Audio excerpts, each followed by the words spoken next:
Salut tout le monde, bienvenue sur Nexus et dans un nouvel épisode d'Esprit Libre, une chronique où on pense différemment, encore une fois. Des fois on voit en commentaire des personnes qui disent mais vous pensez New Age ou je sais pas quoi. Non, on essaie de penser en dehors des dogmes. Si ça vous intéresse, regardez. Si ça vous intéresse pas, il y a plein d'émissions pour vous ailleurs sur YouTube. Mais merci d'être là. Aujourd'hui on continue à parler de l'ego.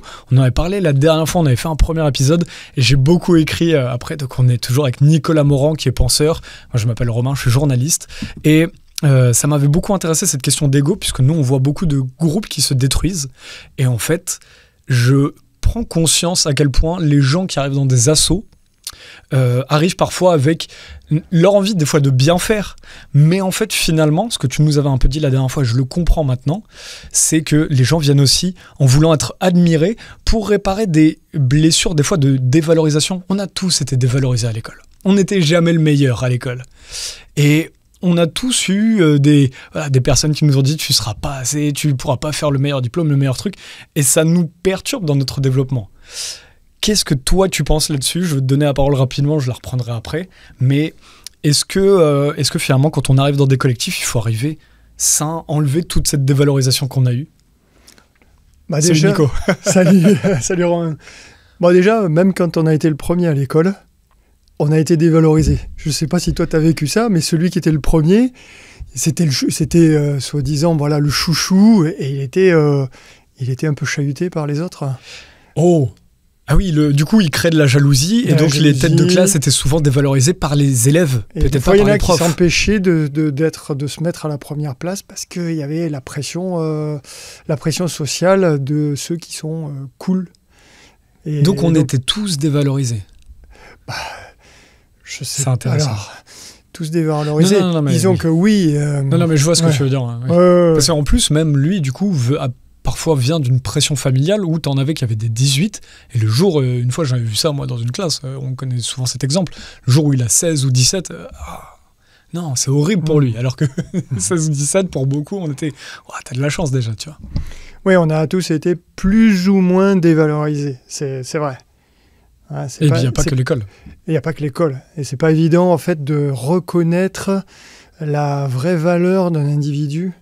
Précisément par rapport à ce dont on parlait l'autre fois, c'est une question de reconnaître la vraie nature, sa propre nature, sa propre identité à soi, donc celle de l'autre. Si on n'est pas capable de savoir qui on n'est pas vraiment capable de savoir qui est l'autre. Donc on ne peut pas l'estimer à sa juste valeur. Et ça se traduit par des... C'est pas forcément de la malveillance, c'est simplement par ignorance. Donc on ne connaît pas la vraie valeur de ce que l'autre va apporter. L'autre est un cadeau, en fait. Tu vois, ta vie, c'est un cadeau. Tu es un cadeau pour la vie, et l'autre est un cadeau pour toi. Et donc, mais ça, c'est abstrait de le dire. Il faut s'en rendre compte concrètement. En quoi l'autre est un cadeau ? En quoi celui qui va rejoindre le collectif et qui vient un petit peu me mettre finalement au défi par rapport à la place que j'essaie d'avoir dans ce collectif. J'essaie de me faire ma place, peut-être parce que j'ai l'impression d'avoir trouvé une famille et que je veux retrouver ma place comme à l'époque où je ne me sentais pas forcément à ma place avec papa, maman, les frères et sœurs. Là, il peut y avoir une forme de compétition dont la personne n'est même pas consciente elle-même, en fait. Ça, c'est le problème de nos sociétés, c'est qu'on est mis tout de suite dans une forme de compétition. Et en fait, même quand on arrive dans des assos, tout le monde veut...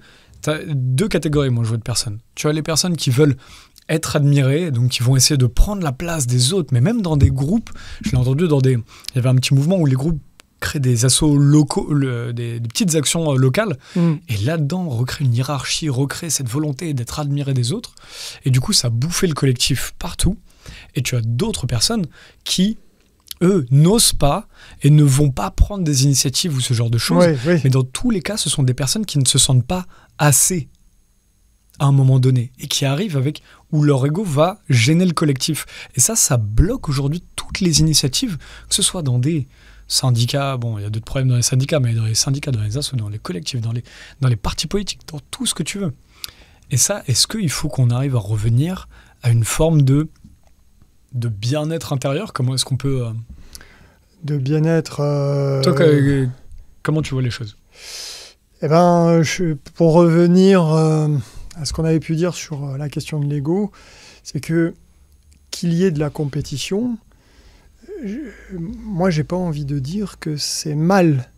Moi, ce que je dis juste, c'est que le problème, c'est quand on n'est pas conscient de ce qui est à l'œuvre. C'est ça le problème. Enfin, ça fait partie aussi des règles du jeu. Il n'y a pas de bouc émissaire à choisir, en fait, dans tout ça. Même l'ego, je dis le problème fondamental, c'est l'ego. En même temps, c'est pas un problème, ça fait partie de la nature humaine, d'avoir un ego et donc de s'identifier à une personne qu'on n'est pas, et c'est ça qui fait la vie humaine. Maintenant, voilà, si on est dans une tentative de trouver des solutions, de résoudre des problèmes, et qu'on cherche à se tourner vers les véritables causes qui nous empêchent de résoudre ces 10 problèmes et de trouver une solution. Moi, ce que j'aime bien, c'est revenir à la racine de tout ce qu'on peut identifier comme problème. Et voilà, pour moi, c'est l'ego. Enfin, pour moi. C'est pas moi qui ai inventé ça, c'est quelque chose qui est connu, qui est transmis dans les traditions spirituelles. Voilà, c'est quelque chose qu'on connaît, qu'on sait. On a le savoir. On le retrouve dans des livres, on le retrouve dans des traditions. Mais le problème, c'est qu'on ne peut pas se limiter à le savoir intellectuellement. Ça ne fonctionne pas. Moi, je peux me dire, oui, bon, alors le problème, c'est l'ego. Ouais, et après, je fais quoi ? Je continue à me prendre pour quelqu'un que je ne suis pas, et puis je continue à vivre le problème que ça pose, et à en souffrir, et à faire souffrir les autres, même si je ne souhaite pas faire souffrir les autres. Donc, la question, c'est de partir à la découverte de ce fameux ego. Comment est-ce qu'on va concrètement avoir le déclic, avoir la prise de conscience, ce basculement, ce changement de paradigme, où on se rend compte... Ah, c'est ça. Ah, c'est ça ce que je suis. Mais comment ? Moi, quand ça m'est arrivé, parce que moi, ça m'est arrivé de me rendre compte de ma vraie nature de manière très éphémère. C'est quelque chose qui a duré quelques heures. Mais je m'en souviens quand même assez bien de ce moment-là. Je sais que ça n'est qu'un souvenir. Et je sais que là, en ce moment, je ne suis pas avec la pleine conscience de ma vraie nature. C'est parce que mon souvenir est suffisamment bon pour comparer et savoir que je n'y suis pas. Mais donc, je me souviens de ce moment-là, et surtout, notamment, quand ça m'est arrivé, d'abord, c'est une évidence, et ensuite, c'est de me dire, mais comment est-ce que j'ai pu ne pas le voir depuis tout ce temps, toute ma vie? J'étais ça, et je me prenais pour autre chose que ça. Alors ça, faudrait le définir. Qu'est-ce que c'est ?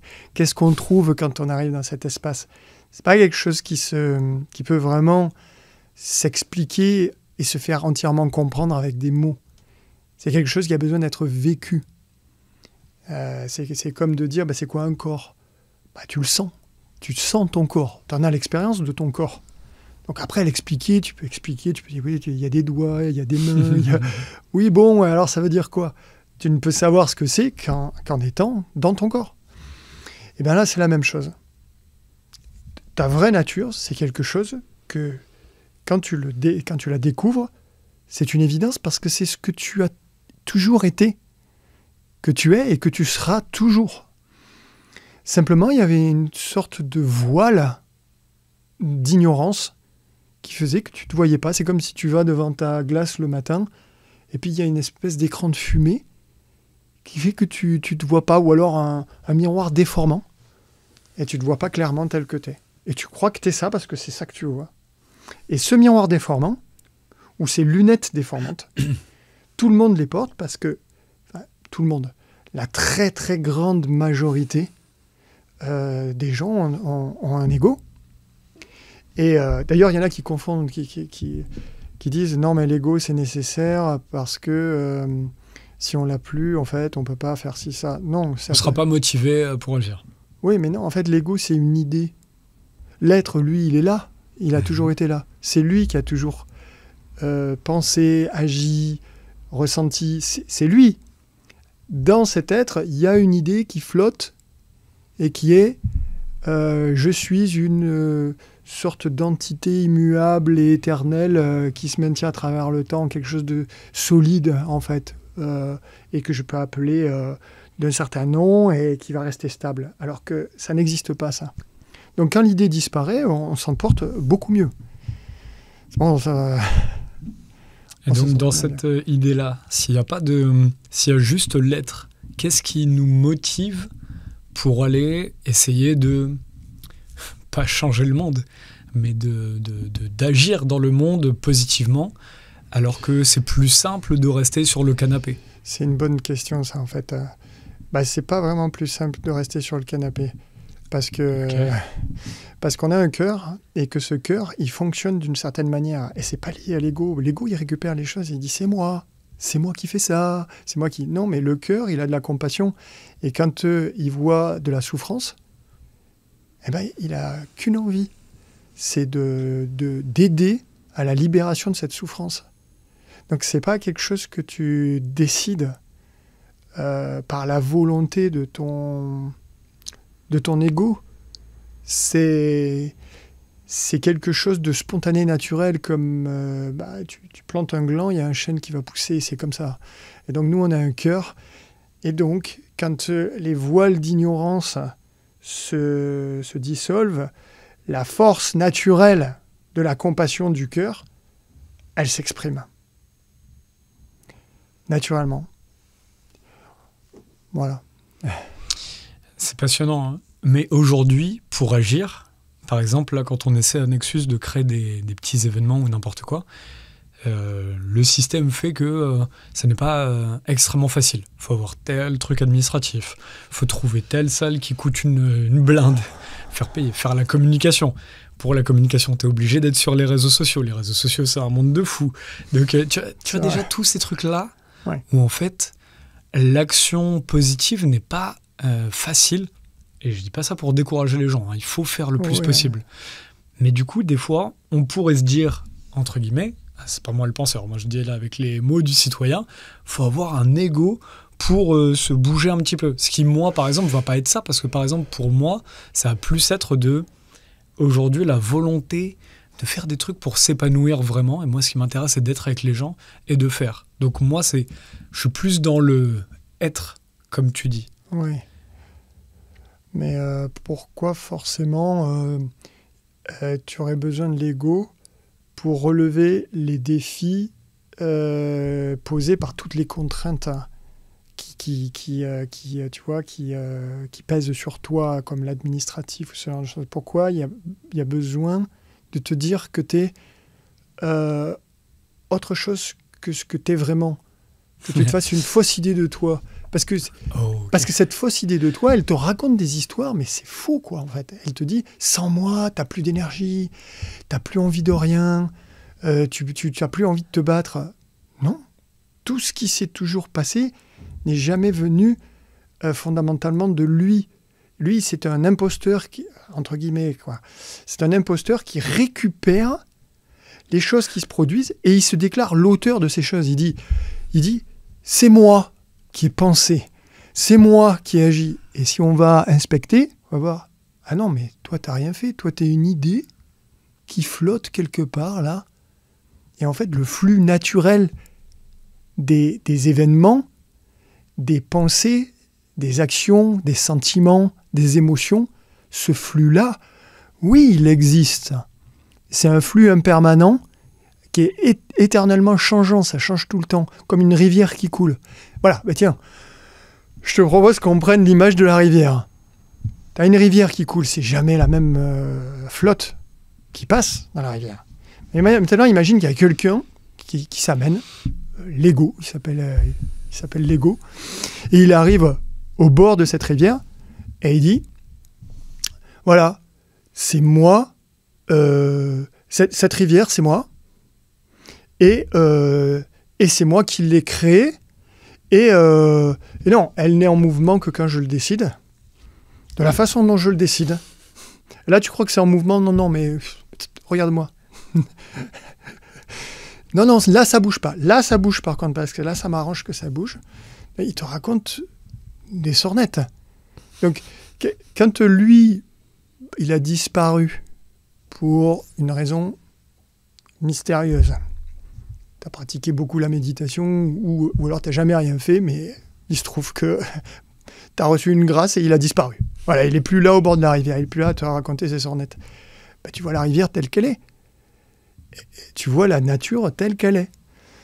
Tu la vois, tu la sens, elle te traverse. Parce que quand je dis tu vois, c'est comme si tu étais extérieur à tout ça. Non, tu es immergé dedans. Mais je parle de voir parce que c'est une question de lucidité. C'est une question de clarté, de conscience. Mais ça implique tous les sens. L'ouïe, les sensations corporelles, voilà.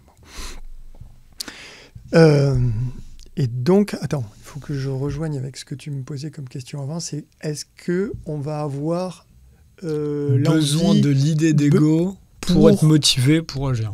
Pour être motivé pour agir. Ben non, la rivière continue de couler. Donc tu te verras, et ça sera mieux parce que tu n'auras plus ce gars au bord de la rivière qui te dit, qui te raconte, qui te joue du pipeau. Tu seras plus... Ça n'empêche pas que la rivière continue à couler. Tu ne deviens pas, je ne sais pas, une espèce de Superman ou une espèce de... Non, tu as toujours des émotions, tu as toujours... ben oui, tu arrives des tuiles ou tu n'arrives pas à t'en sortir avec l'administratif parce que tu es un être humain. Et ça, comme avant, en fait. Mais comme il n'y a plus ce gars-là qui est en train de te raconter des sornettes, si, ça quand même, ça désembrume, tu vois, ça rend les choses... Ça amène quand même plus de fluidité, voilà, moins de complications dans le... Je suis complètement d'accord avec toi. C'était toi qui me posais la question, c'était pas ma question. C'était toi qui m'avais posé la question pourquoi on aurait besoin de l'ego là-dessus. Et je suis complètement d'accord avec toi parce que, en fait, au moment où tu me poses la question, je tilte que, par exemple, il y a, au contraire, par l'ego, j'avais beaucoup plus envie de faire des choses qui n'avaient rien à voir avec le collectif pour essayer d'être presque admiré dans mon coin, on va dire, voilà, à travers le journalisme ou je sais pas quoi. Ouais, c'est ça. Et en fait, c'est vrai que dès que tu enlèves ça, tu te reconnectes, tu te dis, mais moi, qu'est-ce que j'ai envie pour ma vie, pour mon être, de pouvoir développer comme action, etc. Alors, j'ai envie de reformuler juste un petit truc, mais pour le bien du message, quoi. On est là pour que tu me reformules tout. Ouais, non, mais on peut tout dire. En fait, on peut tout dire. On peut tout dire et son contraire, on pourrait débattre. Mais c'est vrai que là, l'ego m'emmenait même au-delà de moi, ce que je voulais, mon ego ou mon idée du moi que je voulais développer. C'est ça. Alors qu'en fait, c'était, quand je me reconnecte à qu'est-ce que je veux vraiment dans la société, faut-il encore comprendre comment fonctionne la société. C'est à 20 piges, on t'emmène. Aujourd'hui, on est dans une forme, tu sais, t'as que des ismes, t'as que de l'idéologie, capitalisme, communisme, christianisme, islamisme, tu mets tout ce que tu veux, c'est que des dogmes. Et il y a un moment donné, c'est pareil. Il n'y a rien de... Si c'est de l'idéologie, c'est pas du vivant, c'est pas de l'être humain. C'est l'idéologie, l'idée de comment Nicolas doit vivre, comment Romain doit vivre. Oh, foutez-nous la paix. Ouais. Moi, je voulais savoir, et c'est pour ça que j'invite les gens comme toi, pour comprendre comment est la vie, vraiment. Et là, à partir de là, tu peux... Mais je cherche toujours à comprendre comment est la vie. Mais c'est vrai qu'avec... Au moins, tu as des expériences. Voilà, c'est ça. C'est vrai que, ayant particulièrement peu compris comment fonctionnait la vie, il a fallu que je travaille quand même à apporter des réponses qui sont cohérentes pour moi. Parce qu'évidemment, personne n'est pareil. Je pense qu'on va tous tomber d'accord là-dessus. C'est un truc de philosophique assez évident. C'est que personne n'a la vérité absolue. Enfin, quelqu'un qui viendrait tout le monde. Oui, tout le monde est différent en fait. Personne n'a la vérité absolue. Et quelqu'un qui viendrait prétendre ça se prendrait un peu pour Dieu, je pense. Hein, Pourquoi ? Parce qu'on ne vit pas, dans tous les cas, on ne sera pas amené à vivre les mêmes choses dans la même société. On vit dans diverses sociétés, on vit dans les villes, on vit dans les villages, on est amené à faire plus de sport, on est amené à faire plus de culture. Non, mais la vie est profondément mystérieuse, donc, et c'est infini. La vie est infinie. On ne sera jamais arrivé au bout de la connaissance de la vie. Ouais. Donc, on est forcément limité. Déjà, rien que dans l'espace, on est, au niveau géographique, au niveau temporel, on est très limité.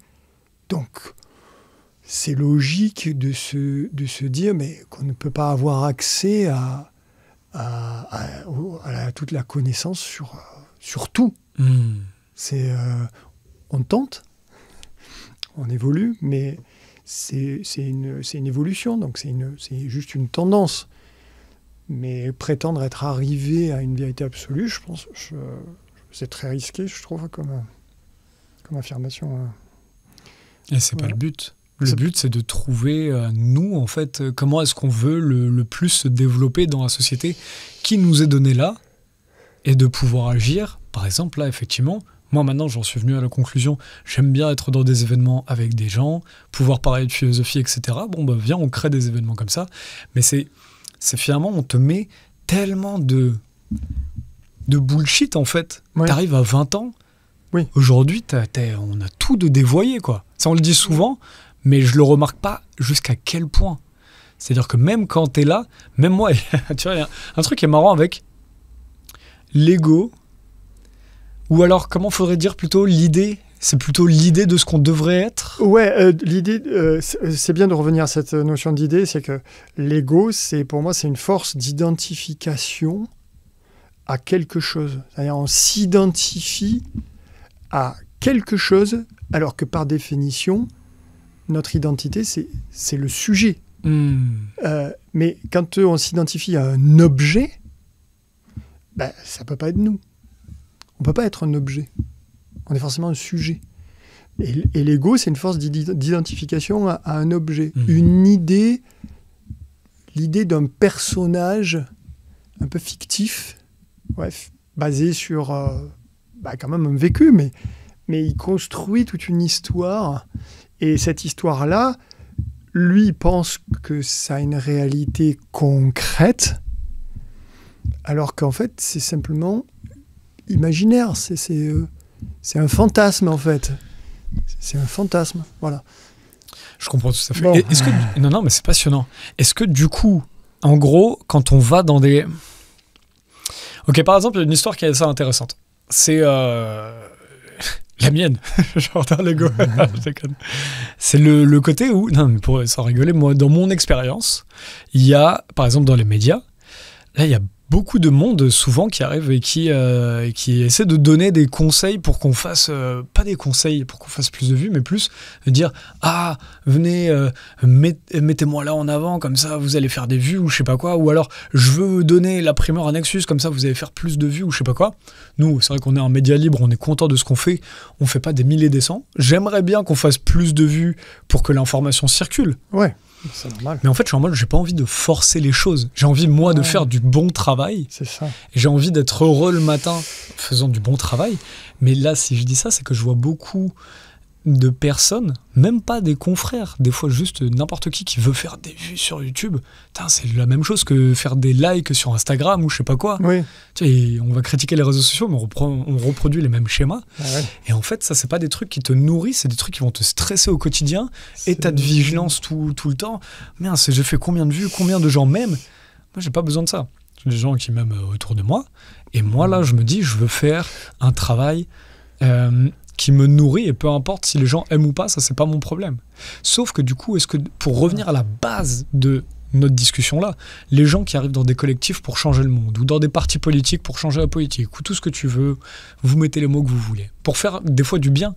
Mais en fait, s'ils arrivent avec leur idée d'eux-mêmes, peut-être qu'ils vont vouloir essayer d'avoir une idée de quelqu'un d'admiré, d'admirable, et du coup, ils ne sont pas là pour profiter avec les gens. Moi, j'ai vu beaucoup d'assauts, d'ailleurs, même des trucs minimales, où les gens étaient vraiment dans une douleur, une souffrance d'eux-mêmes, de leur personne. Oui. Et eux n'étaient même pas là pour être admirables, mais se sentaient tellement petits que tu ne peux pas faire... J'ai l'impression que c'est compliqué, tu vois, d'agir, si tu n'es pas dans vraiment l'épanouissement. Comment tu vois, toi, la chose? Moi, je dirais qu'il y a T'as le droit de m'envoyer chier. Il n'y a pas de mal à désirer être aimé, à désirer être reconnu, à désirer être admiré, parce que ça fait partie de notre nature humaine de fonctionner en société, de fonctionner en groupe. Et pour avoir sa place dans le groupe, on a besoin de sentir que le groupe nous accepte, que la tribu, que le clan nous accepte. Comment est-ce qu'on voit qu'ils nous acceptent? Par exemple, s'ils nous admirent, là, on a une confirmation. Ah oui, lui, il m'accepte. S'il m'admire, ça veut dire qu'il est en train de me dire « t'es le bienvenu ». Okay. Par contre, s'il a des réactions d'hostilité, il est en train de me dire « non, mais toi, tu dois être exclu, banni de la meute. Et si je me retrouve tout seul hors de la société, je suis en difficulté. D'abord, je suis un animal social. Donc, comme les loups, comme les chiens, comme les... Voilà. C'est-à-dire que je suis formaté, mon organisme est formaté pour vivre ensemble. Et quand je ne vis pas ensemble, trop longtemps, je me sens pas bien.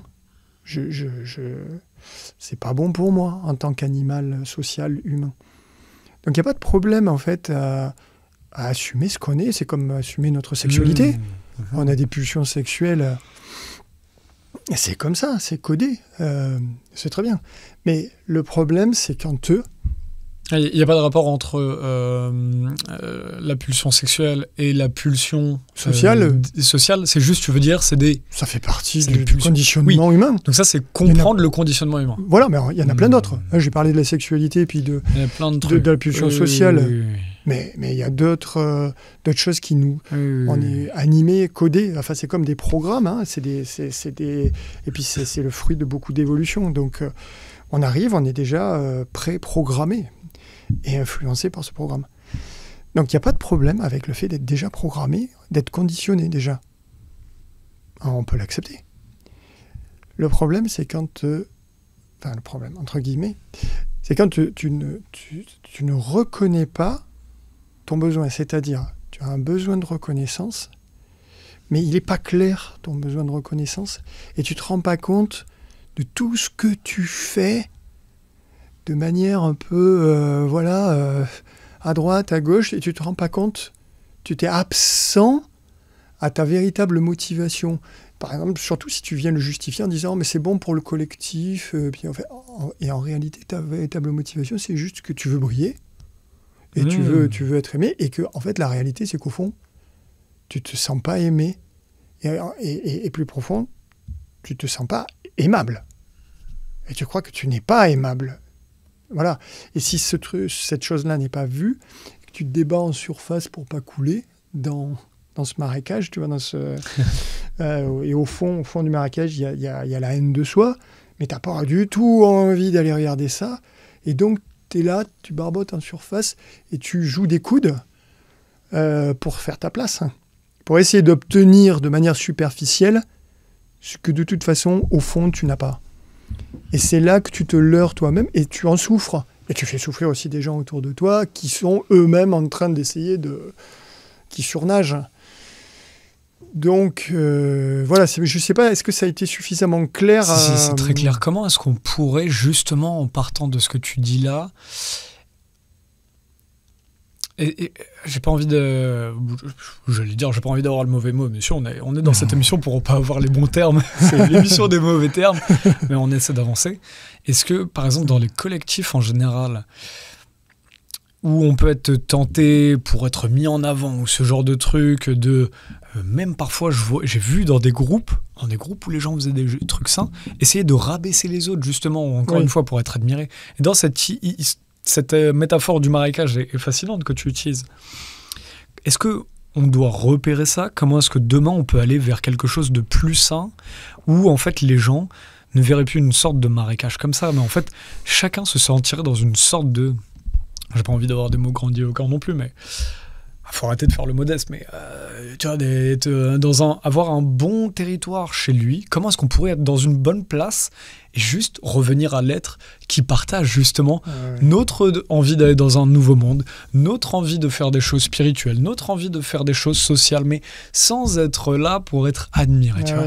Comment, mais en même temps, de pas être dans le oh non, moi je me dévalorise, j'ai pas envie de le faire, je suis trop petit, je suis pas bon, j'ai pas le talent. Parce que ça aussi c'est de l'ego. Est-ce que ça aussi c'est de l'ego, se sous-dimensionner et dire moi en fait c'est parce qu'on voit toujours l'ego, celui qui va prendre toute la place, qui dit moi je.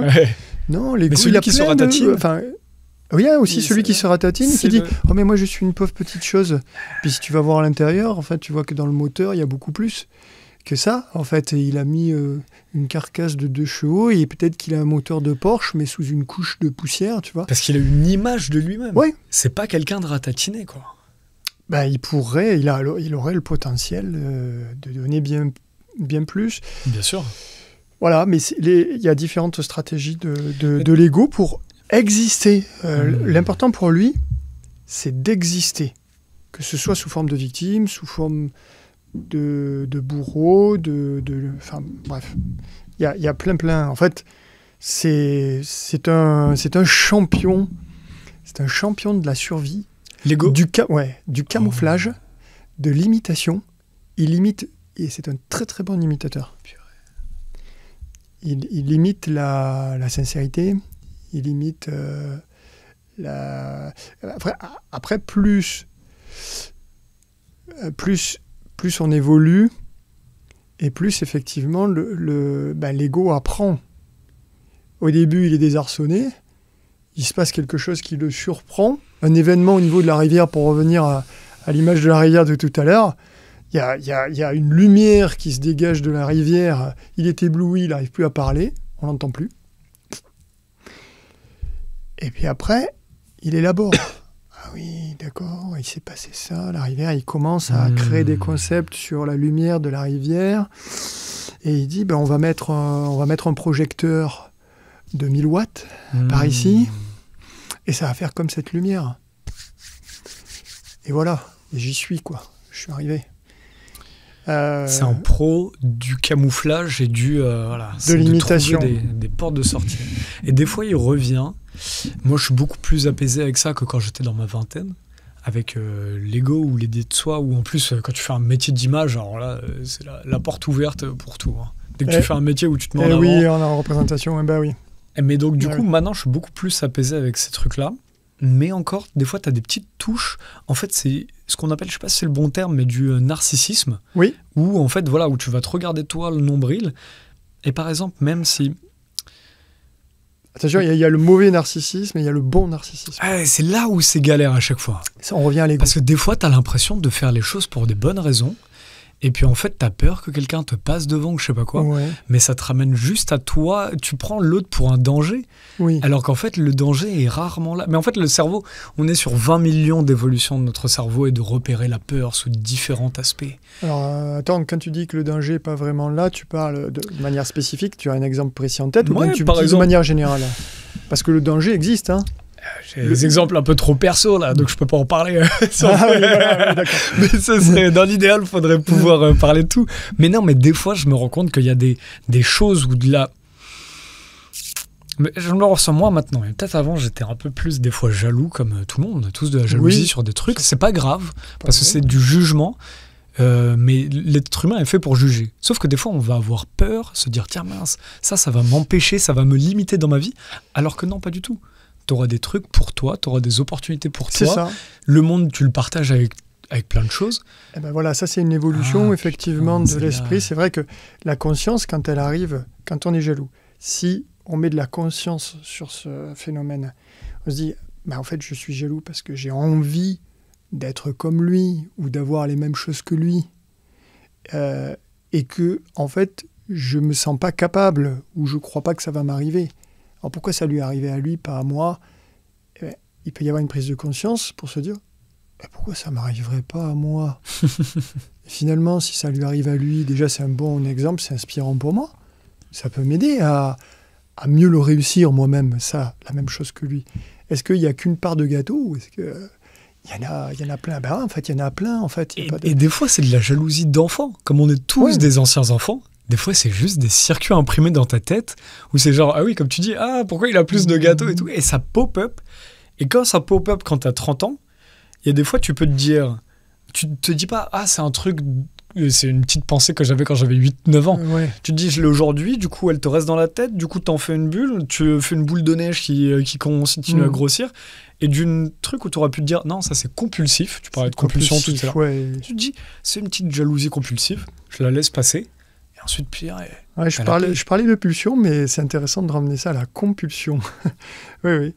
Tout à fait. Ouais. Mais c'est une question, effectivement, de conscience, de se rendre compte de ce qui se passe, en fait, de ce qu'on est en train de faire. C'est une attention. C'est pour ça qu'il y a besoin énormément de ralentir. Dans le travail que je fais, je parle du RER.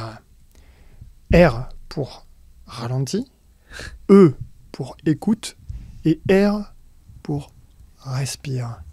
Alors ça veut dire quoi ? Déjà, c'est très drôle parce que c'est tout l'inverse du RER sur Paris. C'est ça qui est rigolo et c'est ça qui marque un peu. C'est fait exprès. D'accord, ok. D'ailleurs, à l'origine, c'est pas moi qui imaginais ça. C'était, je sais plus, c'était un stagiaire qui avait trouvé ce terme. Enfin, j'avais donné les clés, mais je n'avais pas pensé à l'acronyme. Il avait dit, en fait, c'est RER. Oui, mais voilà. Et donc, ralentir, en fait, on ne sait pas vraiment ce que c'est ralentir. Ralentir, ça veut dire écouter le silence en attente de réponses qu'on ne connaît pas encore et qui ne sont pas encore là. Et on ne sait pas quand est-ce qu'elles vont arriver. Et on ne sait pas la forme qu'elles vont avoir. Tu parles dans nos vies au quotidien, là. Dans nos vies au quotidien. C'est fascinant. Parce qu'on attend, on est très exigeant, on attend tout de suite d'avoir un résultat, surtout dans nos vies qui sont ultra matérialisées, avec des facilités en termes de transport, en termes de services. Je suis pas patient, c'est une horreur. C'est cultivé beaucoup par notre civilisation qui a son génie. Hein. Je vais en parler depuis tout à l'heure. C'est qu'en fait, tous ces biais-là, le narcissisme, l'ego, c'est titillé par... On en voit partout. On grandit. Alors là, avec les pauvres, la génération après la mienne qui a eu des smartphones avec Instagram, Facebook, Twitter, la totale. Bon, c'est l'ombre de notre civilisation matérialiste, mais toute civilisation a son ombre. Et cette civilisation matérialiste, elle apporte tout un lot de problèmes, mais aussi elle apporte tout un lot de solutions. Et en fait, la solution ultime, on va dire, réside dans le mariage des deux opposés.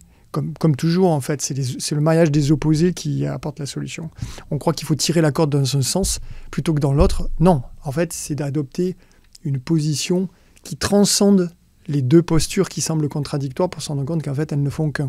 Donc une civilisation où on serait tourné que vers le monde intérieur, à dire, voilà, on est tout le temps en méditation, etc., on va prendre le Tibet. Le Tibet s'est fait envahir par la Chine. Donc, à un moment donné, il faut pouvoir se défendre, pas que spirituellement, puisque visiblement, ça n'a pas suffi. Ouais, ils se sont fait chasser de chez eux. Donc, ils ont dû... Il y a une diaspora, tibétaine. Et de l'autre côté, la civilisation matérialiste, oui, d'accord, elle crée des armes de destruction massive de plus en plus efficaces. Elle a... Enfin bref, le génie, c'est le génie occidental. Hein. Mais en même temps, il y a un vide de sens qui est de plus en plus énorme. Les gens souffrent, en fait. Je ne sais plus quel est le pourcentage de personnes sous anxiolytiques en France, mais c'est hallucinant, en fait. Et donc, oui, parce qu'on n'a tiré que d'un côté. La matière, oui, tant que si c'est pas de la matière, il n'y a pas de preuve que ça existe. Le spirituel est étouffé. Voilà. Et donc, ce serait le mariage de ces deux types de civilisations qui donnerait la solution ultime. Voilà. Mais... C'est fascinant. Donc... Bon, je ne sais plus pourquoi on disait ça d'ailleurs. Ah oui, on parlait de ralentir, écouter et respirer. Et effectivement, c'est vrai que nous, dans cette civilisation matérialiste, qui crée cette souffrance de manque de sens, de vide intérieur, le besoin de ralentir est encore plus important.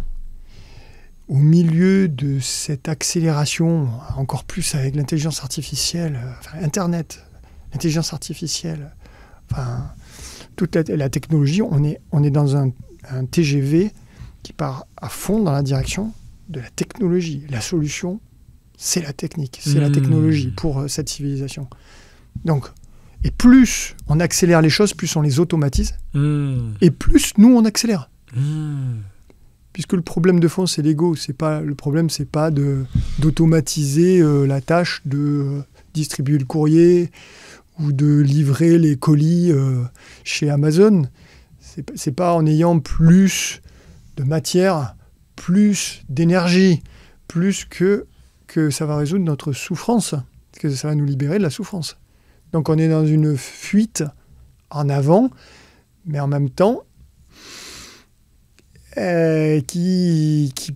forcément, quand on tire l'élastique dans une direction, tôt ou tard, on arrive à une extrémité et on ne peut pas aller au-delà. Ça va trouver sa limite. Enfin, je pense que ça exprime déjà beaucoup sa limite. Il y a quand même une crise systémique. On le constate. On voit l'effondrement, enfin tout le monde en parle, l'effondrement, hein, c'est l'effondrement du système. Comment il est en train de s'effondrer. Voilà. C'est fascinant, on est sur plein d'aspects. Mais ça, ce serait même une prochaine émission, il faudrait en parler, mais cet aspect où justement on va vers un effondrement, c'est bien qu'il y a des fondamentaux dans la société qui ne sont pas établis. Et je pense effectivement que là, aujourd'hui, la société actuelle nous guide vers quelque chose qui est profondément inhumain, on le sait. Et donc en fait, il ne peut pas... Toutes les personnes qui essaient d'améliorer positivement la société, il n'y a que des bâtons qui leur sont mis dans les roues. Et là, justement, cette émission, c'était de dire, moi, je me rends compte maintenant que le premier bâton qui nous est mis, c'est vraiment le comment on est guidé sur être en dehors de notre être, comme tu dis. C'est-à-dire que l'ego, tu as raison, c'était ce qu'on s'est dit en tout début, quand tu m'as posé cette question. En fait, l'ego, moi, il m'emmenait vers d'autres trucs. Va chercher de la lumière là, va chercher ça par là. Ça a l'air cool, les médias, tu te mets comme ça. Puis en fait, t'es là, tu te dis, non, mais c'est... il y a des trucs qui sont cool dans les médias. Mais par contre, j'ai pas besoin de faire 15 millions de vues pour ça va pas changer ma vie. Tu vois ce que je veux dire? Et t'as besoin de vrai, t'as besoin de réel. D'ailleurs, le virtuel, c'est sympa, mais le réel, c'est beaucoup mieux, tu vois. Ça dépend ce que tu cherches, encore une fois. Ça dépend ce que veut ton être. Mais en fait, tout fait partie de la réalité. Donc, c'est pas une question... Il n'y a rien de bien ou de mal dans le monde extérieur. C'est juste, est-ce que c'est aligné par rapport à toi, ce qui nourrit ton âme? C'est pas parce que, par exemple, je sais pas, les réseaux sociaux, ça va te désaligner, que les réseaux sociaux, c'est mal. Non, ça dépend. Ça dépend pour qui, ça dépend quand, ça dépend comment. Voilà, Et on cherche toujours à mettre blanc ou noir, tu sais, c'est bien, c'est mal. Et en fait, c'est quelque chose qui nous maintient dans ce déchirement intérieur, dans cette espèce de double jeu entre ego et puis le vrai moi. Et pour en sortir, c'est arrêter si on en prend conscience, mais ce serait d'arrêter de prendre parti. De se rendre compte qu'on prend parti et d'adopter une position qui transcende. Et de dire, mais j'ai pas forcément à choisir entre les réseaux sociaux et l'absence de réseaux sociaux. Peut-être qu'en ce moment, c'est pas bon pour moi, les réseaux sociaux. Mais peut-être que demain, ça le sera. J'en sais rien, en fait. Là, on rentre dans un espace d'indétermination, et là, c'est ça le vrai moi. C'est qu'on ne sait pas qu'est-ce qu'il va y avoir comme eau dans la rivière. Mais on en revient en fait au fait que c'est peut-être vers ça qu'il faut tendre. On va pas relancer ça, mais là, finalement, tu donnes... Tu sais, on parle souvent dans la société aujourd'hui, dans les vidéos de développement personnel, c'est quel est le sens de la vie, c'est quoi le bonheur. Et en fait, tu as raison, il y a un moment donné, c'est l'alignement qui compte. Sauf qu'en fait, on est amené dans la société actuelle aller vers tellement de choses qui nous désalignent qu'il est peut-être là le premier malheur. C'est-à-dire qu'en fait, on nous donne, même y a les smartphones, la télévision, YouTube, tout ça. Si tu le regardes pour t'élever, parce que ça t'apporte quelque chose, écouter Nicolas Morand, bam, ça peut t'élever, ça c'est bien. Par contre, si tu regardes Nicolas Morand... Ça dépend. Voilà. Ça dépend c'est un exemple, voilà. Ouais, mais si tu regardes par exemple Netflix ou je sais pas quoi, à 20h, si tu regardes un documentaire qui t'élève, pas de souci, mais si tu regardes un truc pour fuir la vie, pour te distraire, pour regarder ailleurs, et quand tu te couches après, tu vois toutes tes pensées qui reviennent, c'est-à-dire qu'il y a un truc qui n'est pas aligné. Et il y a quelques personnes, la société actuelle, elle est basée sur le fait que quelques personnes peuvent être alignées. Le capitalisme, c'est quelques personnes peuvent avoir le succès et avoir les objets qui les permettent soit de se distraire un max, soit de s'aligner. Moi, c'est mon regard sur le truc. Alors, le succès matériel n'est pas forcément un témoignage d'alignement. C'est ce que je suis en train de dire. Je viens de dire, mais c'est là le grand problème. Parce que tu as des gens qui courent après le succès dans l'espoir d'être Ah oui, alignés. donc j'avais mal compris. Et il y en a d'autres qui... Ah oui, oui, mais c'est important que tu le dises, sinon je vais me faire Ouais. défoncer en commentaire. Il y en a d'autres qui courent après un succès, et certains, donc, alors, dans l'espoir d'être alignés, et ceux qui obtiennent ce succès-là, qui leur permettent de pouvoir aller se faire des restaurants, s'acheter la dernière télévision, je sais pas quoi, et tout ça, et en fait, remarque que ça leur permet pas de s'aligner. Et donc, en fait, on est dans une société qui cultive le non-alignement, mais de partout, dans notre culture, dans nos politiques, dans tout ce que tu veux, dans nos vies. Ben parce que la société est faite d'êtres humains qui ignorent leur véritable nature. Forcément, ils construisent une société à l'image de leur cécité. Et là, c'est intéressant ce que tu fais, parce que tu ne dis pas c'est la faute des politiques, c'est la faute de Macron. C'est ça. Tu dis que là, c'est à nous de se poser et réfléchir à qu'est-ce qui peut nous aligner. Et quand on sera axé là-dessus, ce sera beaucoup plus facile. Je dis pas qu'il faut que faire ça pour... Il faut aussi des luttes sociales. Mais plus on sera aligné sur ce qu'on veut en tant qu'être humain, plus nos luttes sociales seront efficaces. Exactement, c'est un miroir. Fascinant. Le monde extérieur est un miroir de l'intérieur. Tout à fait. On doit arrêter parce qu'on a des rendez-vous après, là. C'est déjà bien en retard, mais belle conclusion. Magnifique. Hein. C'est un miroir de notre société. Moi, c'est un plaisir de pouvoir partager. Plus on sera aligné, plus nos luttes sociales seront alignées. J'essaie de trouver une belle conclusion. C'est ça. Mais c'est ça, ouais. Purée. Parce que là, en fait, demain, on n'est tellement pas prêt en tant qu'être humain. Demain, on peut avoir d'autres politiques. Et encore une fois, il faut des luttes sociales. On a beaucoup moins depuis les années 80. Il faut les reprendre à fond. Même les gilets jaunes se sont arrêtés. Mais les gilets jaunes, personne ne dira que tout le monde était aligné parfaitement. Mais par contre, ça a permis déjà de bousculer les codes et ça permettrait de bousculer les codes politiques. Mais voilà, il nous faut des espaces où on se demande. Et c'est pour ça que moi, j'aime bien parler avec des gens comme toi qui pensent librement là-dessus. Parce qu'il y a un moment donné, quelqu'un qui nous a dit en commentaire ça fait un peu New Age. Ouais, mais c'est pas grave, on s'en fiche en fait. C'est New Age parce que ça veut dire. Il y a de très bonnes choses aussi dans le New Age. Il y a du bon dans la tradition et il y a du bon dans le New Age, mais il y a du mauvais dans les deux. Il faut prendre ce qui est bon. Alors après ça pourra faire l'objet, ça sera très intéressant d'une émission. Ah bah avec grand plaisir. La notion du bien et du mal, quand on évalue que quelque chose est bien ou que quelque chose est mal. Oui, qui évalue ça? Et est-ce que c'est toujours le cas? Est-ce que quelque chose qu'on a décrété comme étant mal, est-ce qu'il s'avère dans le temps qu'on continue à dire que c'est mal? Peut-être qu'on change d'avis. Et peut-être qu'en fait c'était bien et inversement. Un truc soi-disant bien, en fait on se rend compte, non, c'était pas si bien que ça. Ça a créé de la souffrance. Bon, on avait jugé que c'était bien. Ça, il y a toute une émission qu'on peut faire là-dessus. Nicolas Morand, penseur qui est avec nous, merci d'avoir été là. C'est vraiment passionnant. J'adore ces discussions et je suis très content qu'on ait un espace pour les faire là. Merci Romain. C'est un plaisir. On peut te retrouver, ton site internet, il est en dessous. Il est en dessous. Voilà. Pour retrouver sa mission d'âme, n'hésitez pas. Voilà. Si cette vidéo sort avant le 7 juin, n'oubliez pas que vous pouvez venir, tu vas venir chez nous au Café des Possibles. Oui. Voilà, si vous voulez discuter avec Nicolas Morand, si vous êtes sur Paris, si vous n'êtes pas d'accord avec des trucs qu'on a dit ou que vous voulez compléter, ça peut être passionnant d'en discuter, de se retrouver. On crée des espaces pour se retrouver, parce qu'on n'est pas juste des personnes dans la télévision. C'est pour pouvoir Moi, faire du réel. J'adore les questions et les contradictions. Exactement, c'est pareil. C'est pour ça qu'on fait ça sur Esprit Libre. N'hésitez pas à vous abonner à Nexus sur nexus.fr et le dernier Nexus est en kiosque près de chez vous. À bientôt. Merci d'avoir suivi la vidéo. À bientôt.